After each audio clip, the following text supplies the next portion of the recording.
What's up? Ed here from Geek, back with another Lads Agency Roundtable. Nick, Dustin, what's up, fellas? How you doing, guys?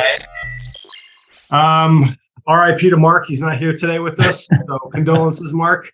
We miss you, sir. But back with us today, who we haven't had back in a while, is Mr. Tank Top himself, Dustin.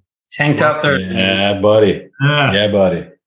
All right. So today, we were chatting offline and Nick mentioned the idea of what we automate in our businesses. So we're going to chat about that. So Nick, why don't you start with kind of what you had in mind with the question and kind of formulate it? Yeah. So in looking at it in the thoughts of as you scale your business, as your business grows, when we're talking about people that are agency owners and they've got 10, 15, 20 accounts and they're doing it themselves, they're the all-in-one nonstop shop where they're the PPC manager, the ops manager, sales manager, they're doing everything. As you scale your business, you're looking to get more efficient. You're looking to potentially automate stuff. So we just on conversation before this, we were sort of talking about some optimization tools to automate things. It's a tough thing to say without.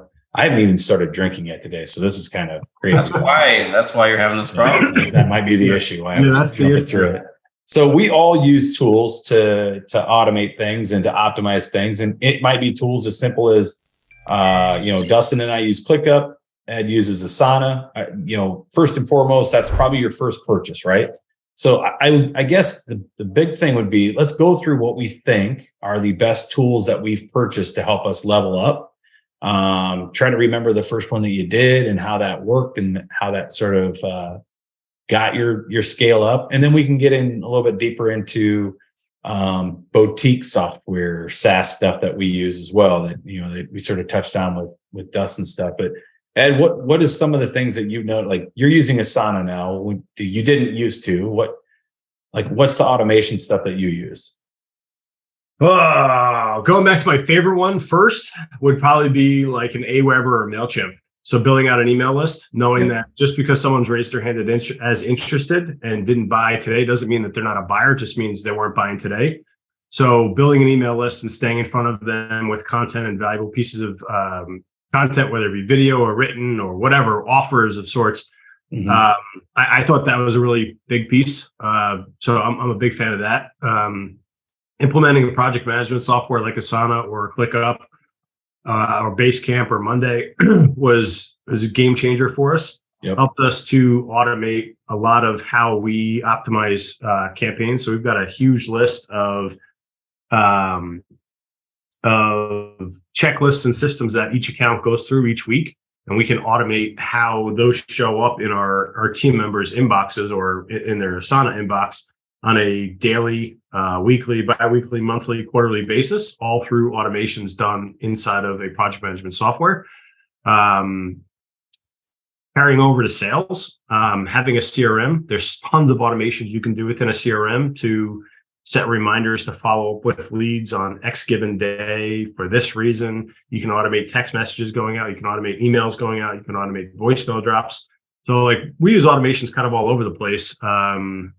The only place we don't really use them is in the actual accounts themselves. Sure. Yeah. And there's tools like that. So Dustin, there's a lot of great stuff inside there. I think one of the big things that I think you touched on that you were talking about, the MailChimp and getting your Aweber or whatever email system, like a solution like Go High Level that a lot of people in our industry are using has all that in one. Like you can do account management inside that. You can keep notes. Hell, you can even figure out what your client's birthday is or anniversary is. It's got tools in there to remind you to ping them for, hey, happy birthdays kind of thing. But getting something like that, even if you're at 15, 20 clients, but I think the email list is big, like having that email list and making sure you do that. Dustin, sort of same question. What are some of the first things that you did that you saw help? And then, what is some of the stuff you're doing now? Yeah, I mean, one of the big things, so it had a lot of good ones, but like templating things, which is not necessarily automation, but it's shortcutting things. So whether you automate like using a template for like say email responses or Google audits that you're going to do, or whether it's just whatever, it's having templates and checklists for things, which is again, technically not automation, but it can be automated is a great way. So we use like ClickUp for that. So we've got, much like Ed said with Asana, we went from Asana to ClickUp recently, and we have recurring optimization tasks. We have recurring things that we know we got to do at certain times. We've automated, like today is our team meeting for going over problem accounts. We started using Slack actually this year as well, this year.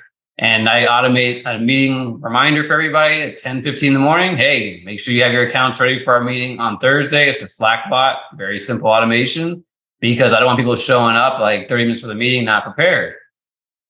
So it's really easy for us to, just to keep people reminded on the team internally. So this is what happens. And this is also great for yourself. Like, Google Calendar reminders, that's like pretty lame, but that's also, I live in my Google Calendar. If I didn't have it, if it went away tomorrow, I'd be in trouble. So that's super important. Time tracking, which is not exactly automation either, but it's helping give you insight into what's working with the team or not.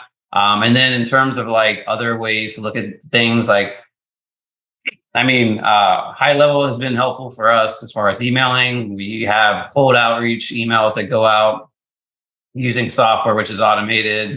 Doesn't matter which one you use, so I don't have to say, but it just doesn't matter. You just have emails going out, whether it's to your list or a list of people you want to get in front of.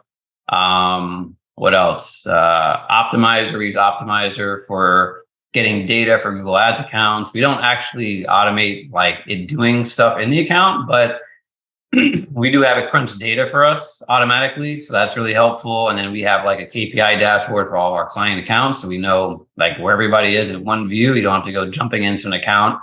Like, man, I wonder how this account's doing. You got to go jump into it to physically see. That's a huge time suck. And as far as like other tools that are not really automated based, Data Studio. So we put together a Data Studio report that, if you had to get all the data with the different dimensions and metrics in one view, or just in general, it would take you like 50 clicks in Google Ads or whatever to get to that point. So we just have it in one view now. You can see 90-day trends. You can see different metrics and lay them on top of each other and things like that without having to jump around 500 times. So again, not just automation, just more leverage with technology, I think. Yeah. So quick pop quiz, Dustin. How much does Data Studio or Looker Studio cost? Oh, it costs $0. Cost me nothing. A big fact. $0. That was a big one for us. So when we used to do reporting to clients, that was and reporting to clients shows that you're transparent on what you do. There's a lot of slimy bastards in our industry out there that will, they'll go in and boost what the cost per click is. They might tell you it's $2 cost per click. They keep $1. They give you $1. We like to be transparent in our industry, in our market, with our clients. Data Studio, which is now Looker Studio, is a beautiful tool for that. There are a ton of templates out there that you can use, and you can use it internally or you can push it out externally. So we kind of game the system when it comes to weekly reports. It's the same link every single time, and it goes out on Sunday morning at 9 a.m. It goes to the client. Now, why not Monday morning? Well, there's a good answer to that. We don't want them to call us. Honestly, I want them to read that data so they know we're training our clients like 9 a.m. Sunday morning, get your cup of coffee, come back from church. Before you go to church, whatever you do on Sunday, read your report. Also know that my office is closed, because first inclination is, shit, these numbers suck, or shit, can we change this or can we change that? If we allowed that to go on 9 a.m. on Monday morning, it would blow up our entire operations, because we would have an onslaught of people that had that time on their hands to make that call. Now, we still get tickets that come in on Sunday, which we manage on the fly. And it's a very, it's a gaming the system. And I'm fine with my clients knowing that we do that. We do that on purpose, right? So, they're more than welcome to call us for the week ahead. Yeah. So we know that, like, they know they can call us at 9 a.m. on Monday morning. We just don't prefer to do it on a snap judgment, right? Looker Studio is a great tool. Another tool that I'd add in is Help Scout, something that Ed just recently started using. Yeah. Once you get a certain amount of clients, so my employees don't really use their Outlook inbox. We use Outlook. Some people use Gmail. Ed's a Gmail guy. Dustin, I think you're a Gmail guy as well. We use Help Scout, and it removes about 90% to 95% of our emails that go through our inbox. And the reason for that is anybody and everybody can work on it. As you start to scale your business, there's more eyeballs, and use that. That's an efficiency, right? So somebody comes in and asks the question about billing, you can push them over to the billing mailbox, or you can answer that with a saved reply. It just, the beauty in what that you can sort of level up your life by having that ticket system. It's something that from my past industry, we had to have. So we just kind of implemented it. Clients don't know that it's a ticket system. We talk about it being a ticket system, but they don't realize it. So that's a big thing for us. Something else Dustin touched on, Ed and I don't use Optimizer. We used to use it. Optimizer is an automating solution that you can add to Google Ads. Ad Espresso is one for Facebook. In theory, it's a pretty cool solution. I would tell everybody to look at it and maybe run a trial on it. The reasons we don't run it is because I think that we just need to have much bigger ad spends for it to be valuable for us on that level. And then the amount of auditing and stuff that we do on the hands-on stuff, we just prefer to do more of a hands-on auditing. It does some really cool things. So Optimizer is one. Ad Espresso is another. I haven't touched Ad Espresso in probably 4 or 5 years. I couldn't tell you what that software looks like now, but there are automation tools out there. Honestly, it could be a slippery slope. If you rely too much on those tools, you could get in trouble. One last one I would add is and this is a Google Ads channel, kind of, right? Scripts. We run scripts. So this was something that when I was talking to Ed's group, they were like, what in the world? We run automated scripts for if you haven't gotten a conversion in the last 48 hours on an account, or if you haven't had any impressions. And the impressions one is to let us know that, hey, their credit card went to trash, or something got disapproved, everything got disapproved. And then the 0 leads is sort of like, hey, this account's going to kind of going off on its own haywire. We dump that into our ticket system. So we get emails that come in that say this account hasn't had impressions for 48 hours. And it, again, or 24, I think we have that set at 24 hours. PPC scripts are actually a pretty powerful tool that you can use that you really don't have to have any thought processes on. You can go and search out tools. Optimizer has scripts that they allow you to take and personalize on your own. But that's something for us that's really leveled us up, as well as keeping eyes on everything when you have an abundance of accounts. So all good tools, honestly. All these things are stuff that we do. Again, my team uses ClickUp. I couldn't walk through. I'm really bad at ClickUp. The next level of stuff that we're doing now is we're using Trainual to do our SOPs. So when we're hiring, I'm terrible at training employees. I kind of sit them down, let them know that I'm not going to fire them in the first 2 months if they don't learn anything. Because if I'm not around to teach them, or another employee doesn't know how to teach them, don't worry. I'm not gonna let you go, but I need you to learn this stuff on the fly. So it's funny, we're going through and building out our SOPs with Trainual right now and doing videos for it. And my one employee is like, he's a year and a half in. He's like, shit, it would have been nice to know all this stuff. If I would have learned this in the first 2 months, I probably would have been a lot more valuable to you. I'm like, yeah, that's on me. But like that's another level up thing is, somebody told me this and I didn't take it to heart. And they probably told me this like 5-6 years ago is anytime you do something and you're going to hire to not do it anymore, put the processes down. Or, for us, we're at that mark where we have 7-8 employees that are doing it. At this point, it's like, hey, everybody, I know this isn't the last job you're ever going to have, but if you quit on me, it's going to be detrimental to me. So let's put the processes of what you do and how you do it down on paper, so to speak. It also helps cross train, which is extremely valuable when you have a small business to be able to cross train people. Helps with sales. People are being able to sell stuff more because they understand it more. But yeah, those are kind of the automating tricks and the automation and optimization tricks that we use. Anything else that you guys come to mind? Yeah, actually, the hiring process, we've automated a lot of those steps as well. For we have to post the job post, but then from there's some quiz or questionnaires that go out automatically, a pipeline for new employees, new hires. And then we also have a training portal, which it still is a tough thing, but it used to be very manual. I was like doing it myself like for years. And I'm like, this is so stupid. So now we have a portal, which, it's not quite as good as having a person sometimes, but you can go back and watch it again. I don't have to repeat myself. And everybody that knows me personally knows I hate repeating myself. I don't have to. So my kids know it, my wife knows it, but having the videos there, you have to keep them up to date. You may have to add new ones, but it's a good resource because like day 1 and day 2 is like go through the videos, watch them a few times, try to do some of the work. If you're not sure, go back to the videos. And it just saves my team time. It saves me time. And it gives people a chance to kind of learn both visually and audibly. And then if they want to watch it while they're doing it, they can follow step by step in a lot of ways. It's not perfect, but it's definitely a huge improvement. And it used to take months to get people to really understand things of like my time, maybe. And now it's like weeks, maybe days, depending on it. And again, they're not perfect after a few days or a few weeks, but they have enough information to understand it, or they know where to go back to get that answer. So it's been very helpful. Yeah, I think you touched on a good point, like update it. Training is never done, right?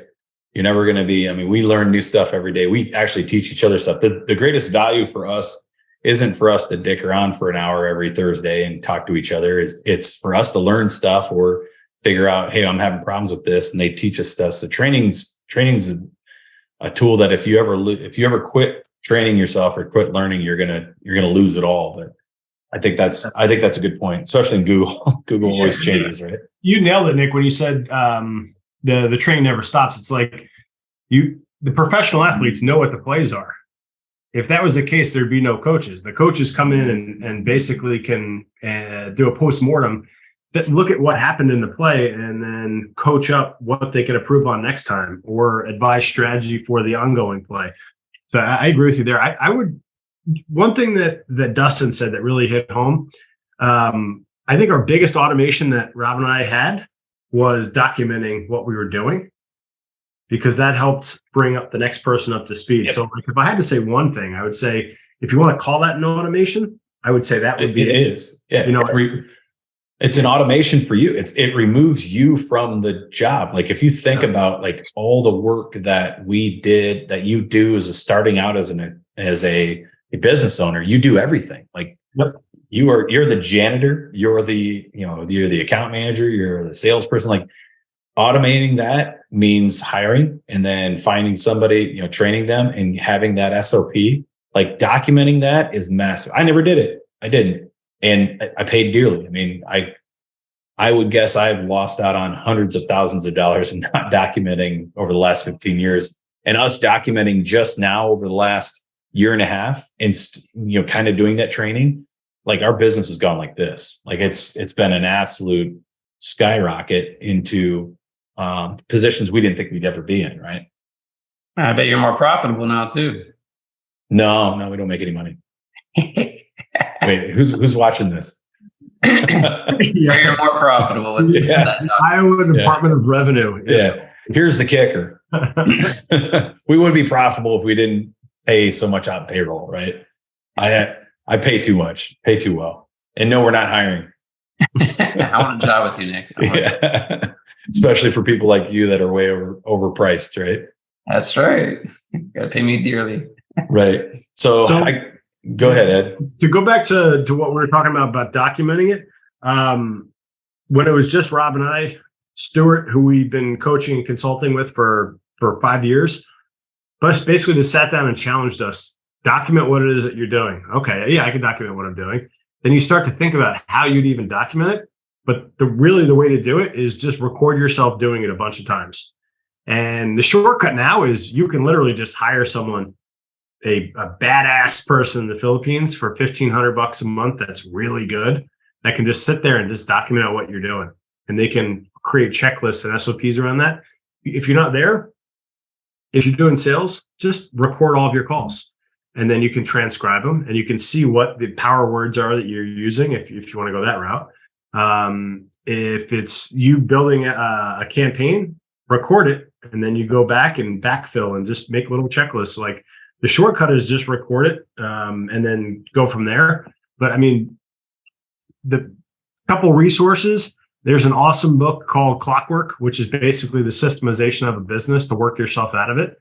Another book would be Systemology. Systemology, for all us agency owners out there, it's an Australian guy that owned an SEO agency, and he systemized his way out of the business.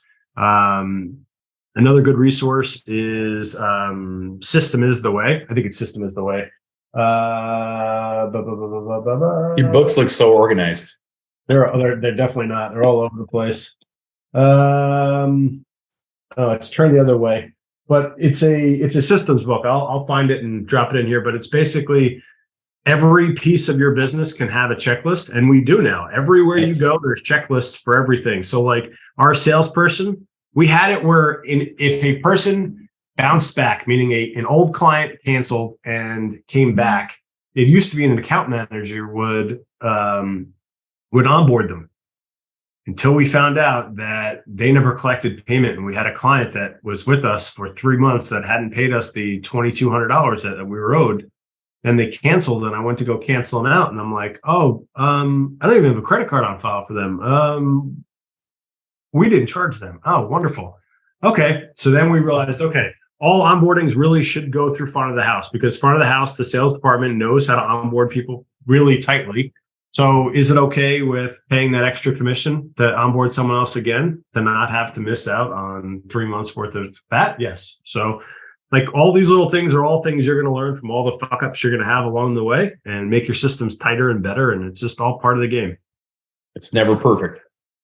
It's always changing too, because nothing's staying the same. I mean, that's the one thing. It's like I always wanted things to be, can I just get this over with and get it done? And it's never 100%. It might be good for a year, it might be good for 6 months, might be good for 2 years, depending on what it is. But reality is, it's always going to have to be done again, updated, changed. And that's not even a bad thing. It's just a thing I struggled with. I didn't realize, why do we have to keep changing this? And I realized not because there's anything wrong with this, because things are different. You know, you're learning. So I'll tell you what, the thing that really like marks for me that it's kind of I call it the proud dad moment, but it's the proud business owner moment. When you have one of your employees come and be like, hey, this is how you have been doing this. There's a better way. Let me show you. And you're like, oh, yes. Happens constantly. Yeah. It happens all the time if you hire right. Yeah. All the time. Yeah. All the time. They're like, Ed, this is really dumb. Do you mind if we do it this way? Because it's killing us to do it this way. And I'm like, yeah, please. Right. I just didn't know any better. Like billing. I love running a business, and I love the independence of being able to come and go as I please. And I'm the idiot that would be like, hey, if I got to work 15 hours today, I'll work 15 hours a day to get it done, to ensure that I don't have to have a regular job where I'm only going to work 8 and don't have to think about it after I leave. But I had my one employee come to me and be like, dude, your billing is stupid. Like, you're not doing this right at all. I'm like, well, I don't want to be an asshole and this and that. He's like, they should pay for what they're getting. We wouldn't bill anybody until after we had everything set up, everything done. And then when we turned on the ads account, we would start billing them.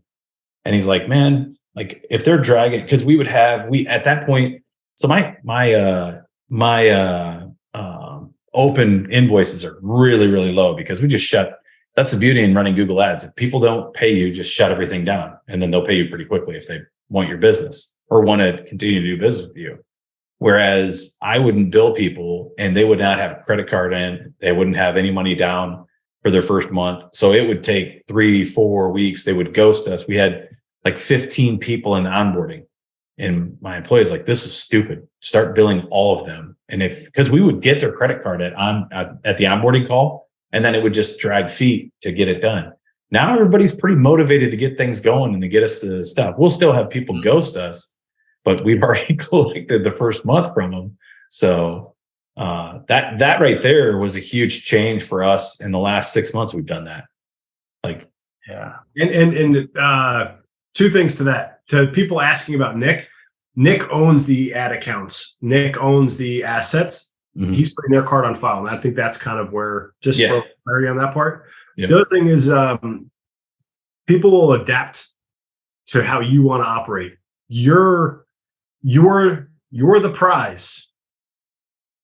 They want what you have. Mm-hmm. So if they want to work with you, this is how you operate. So like, as long as you can reframe how you're thinking about it and sit back and be like, hey man, your $500 a month is not going to make or break me right now. However, the 75 leads I'm about to generate you might make or break you. Big deal for you. So like, as soon as you can get confident in your deliverability of delivering results for people, it helps you reframe your thinking around, hey, you're actually the prize here. It's not the other way around. And not bending for people. And I say that for newer people that are thinking like, oh, if I charge up front, someone might get upset. I'm going to charge in the rears.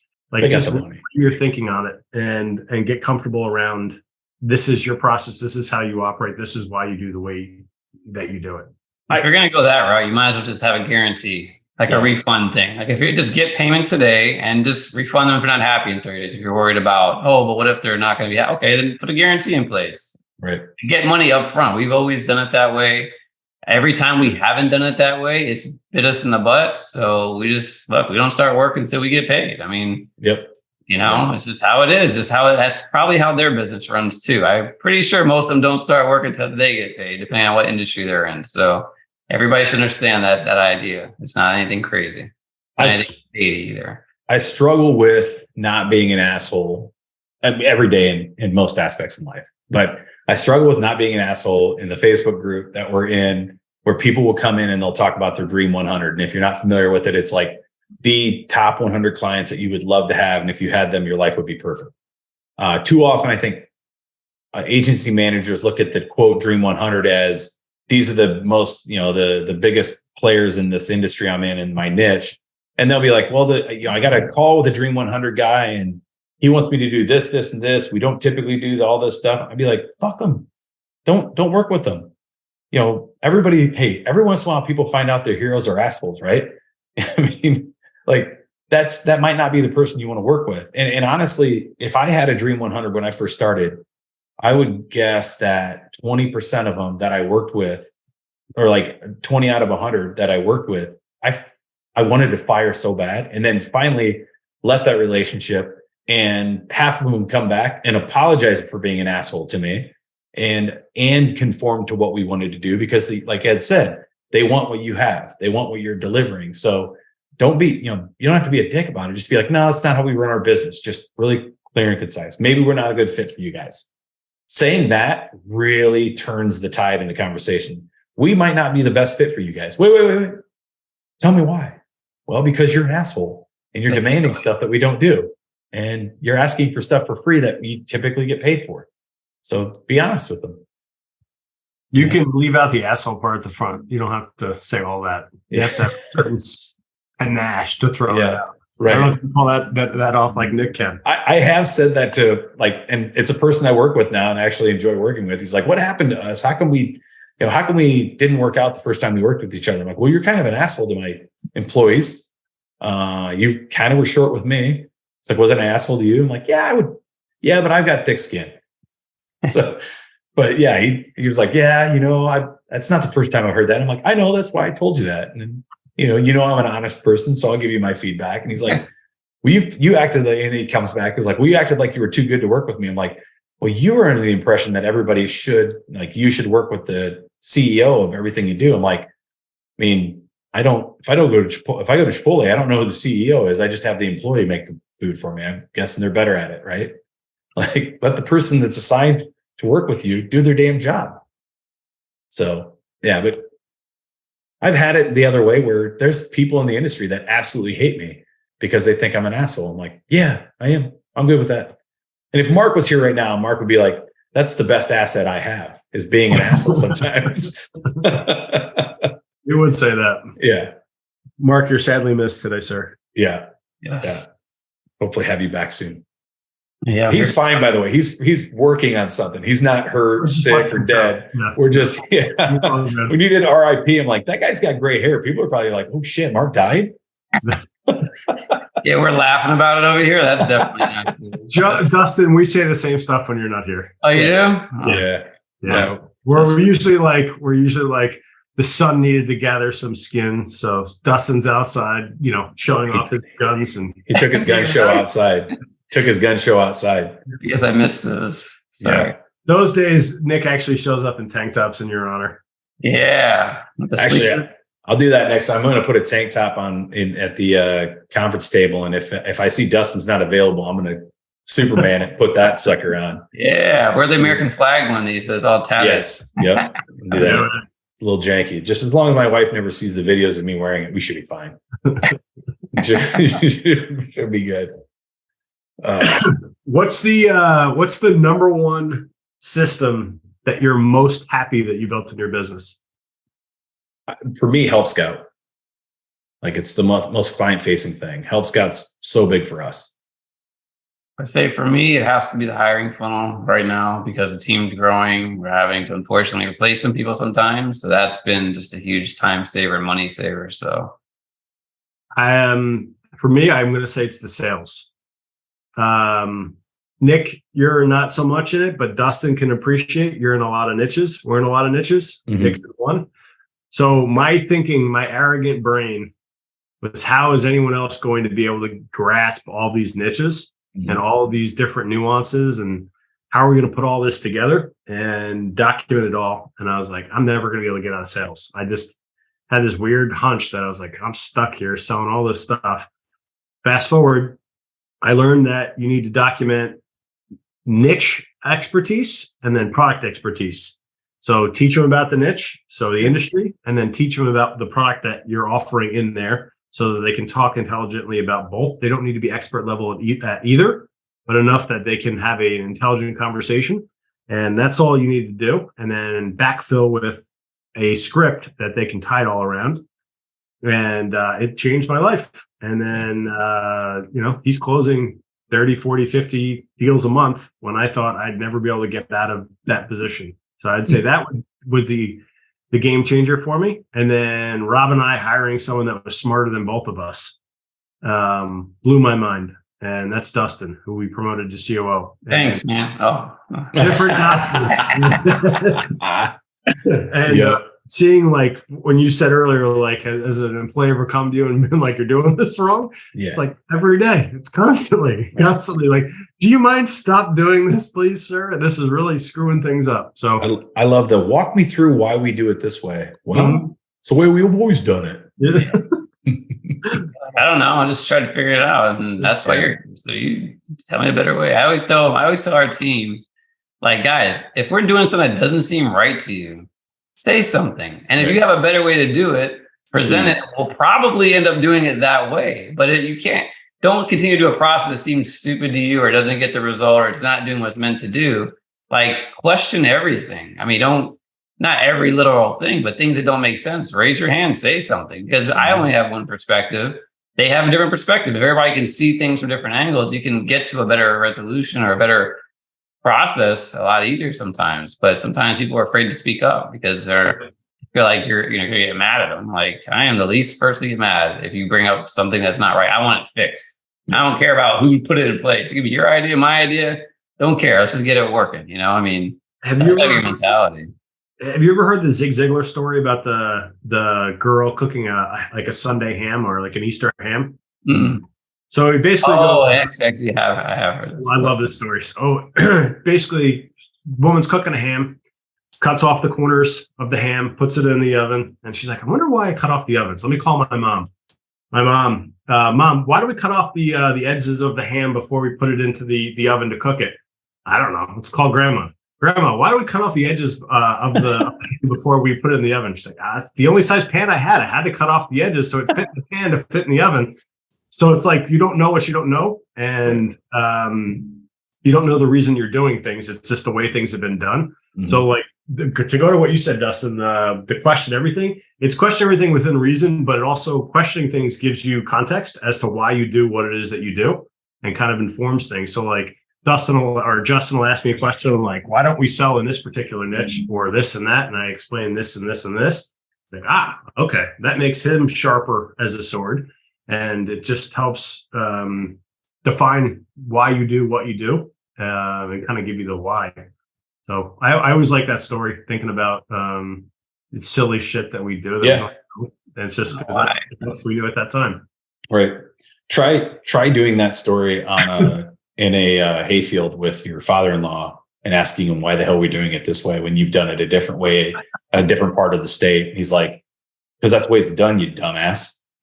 Like, hear me out. If we change this is a little bit more efficient and easier for us. He's like, no, we're not going to do that. You know how I got him to change? I called him his father's name. All right, Donald, good talk. Fine, change it. On that note, Dustin's got to run. Yeah. Gentlemen, see you later. I'm going to stop the recording right now.